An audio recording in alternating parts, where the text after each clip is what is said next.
जय भीम दोस्तों, कैसे हैं आप लोग। मेरा नाम शुभम है और स्वागत है आपका हमारे इस बहुजन दृष्टि यूट्यूब चैनल पर। और हाँ दोस्तों, अगर आप लोग चंद्रशेखर जी को मानते हो तो हमारे यूट्यूब चैनल को सब्सक्राइब और वीडियो को लाइक और शेयर करो, जिससे ऐसी और भी जानकारी मैं आप लोगों तक पहुंचा सकूं। तो दोस्तों, आज मैं बात करूंगा चंद्रशेखर आजाद ने रामभद्राचार्य पर तीखा हमला बोला और उन्हें पाखंडी कहा। ये बात तब शुरू हुई जब तमिलनाडु और केरल में सरकार के एक आदेश ने पूरे शिक्षक समुदाय को हिलाकर रख दिया। इस आदेश का असर इतना गहरा था कि कई शिक्षकों ने निराशा में आत्महत्या तक कर ली। ये मामला गंभीर चिंता का विषय बन गया। बिजनौर में उस समय शिक्षकों का आंदोलन जोरों पर था। वे सड़कों पर उतर आए थे अपनी चिंताओं को लेकर। उनकी शिकायत थी कि 25 साल तक बच्चों को पढ़ाने के बाद अब उनसे नए सिरे से करियर शुरू करने को कहा जा रहा है। ये न केवल अन्याय था बल्कि उनकी मेहनत का अपमान भी था। सरकार को कोई भी ऐसा कानून बनाने से पहले गहराई से सोचना चाहिए जिससे लोगों की जान न जाए। पुरानी पेंशन योजना को लेकर भी लंबे समय से बेचैनी थी। शिक्षक और कर्मचारी चाहते थे कि पुरानी पेंशन बहाल हो, मगर सरकार इस पर सहमत नहीं थी। इस असंतोष ने समाज में तनाव बढ़ा दिया। इसी बीच उत्तर प्रदेश को रामराज्य कहने वाले मुख्यमंत्री के बयान ने चर्चा को और हवा दी। रामराज्य का मतलब है समानता और न्याय, लेकिन क्या ये वाकई में लागू हो रहा है? इस सवाल के बीच जगतगुरु रामभद्राचार्य के बयानों ने आग में घी डालने का काम किया। उन्होंने कथित तौर पर ब्राह्मण समाज पर आपत्तिजनक टिप्पणियां की।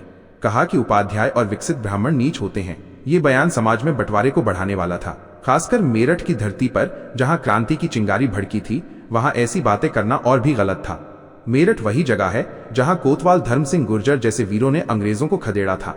उनकी शहादत ने आजादी की नींव रखी। ऐसे में इस धरती के बारे में इस तरह के बयान देना अपमानजनक है। मैं इसका कड़ा विरोध करता हूं। रामभद्राचार्य व्यासपीठ पर बैठकर प्रवचन देते हैं। वे कहते हैं कि जो कर्म करोगे वही फल पाओगे। क्या लेकर आए थे, क्या लेकर जाओगे। अच्छे कर्म करो तो अच्छा फल मिलेगा। लेकिन उनके अपने बयान क्या दिखाते हैं? अगर कुदरत ने उन्हें आंखें नहीं दी तो क्या ये उनके पिछले जन्म के कर्मों का फल है? और अगर ऐसा है तो ब्राह्मण समाज पर उनकी बार बार की टिप्पणियां क्या दर्शाती हैं? उन्होंने उपाध्याय और विकसित ब्राह्मणों को नीच कहा, जिससे समाज में तनाव बढ़ा। ये बयान न केवल ब्राह्मण समाज बल्कि पूरे समाज के लिए हानिकारक है। धर्म का मंच एकता के लिए होना चाहिए, न कि बंटवारे के लिए। मेरठ की धरती ने क्रांति का इतिहास लिखा है। 1857 में यहीं से अंग्रेजों के खिलाफ बगावत शुरू हुई थी। कोतवाल धर्म सिंह गुर्जर जैसे नायकों ने अपने प्राणों की आहुति दी। उनकी शहादत ने दुश्मनों को भागने पर मजबूर किया। ऐसी धरती पर इस तरह की बातें करना ठीक नहीं।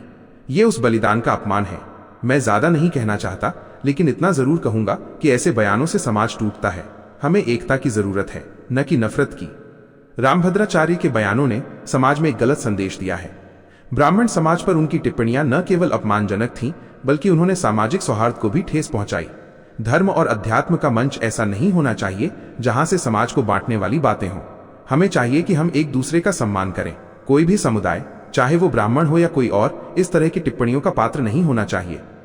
मैं ये नहीं कहता कि रामभद्राचार्य को उनकी शारीरिक अक्षमता के लिए ताने मारे जाएं, लेकिन उनके बयानों ने जो नुकसान पहुंचाया है उसका जवाब देना जरूरी है।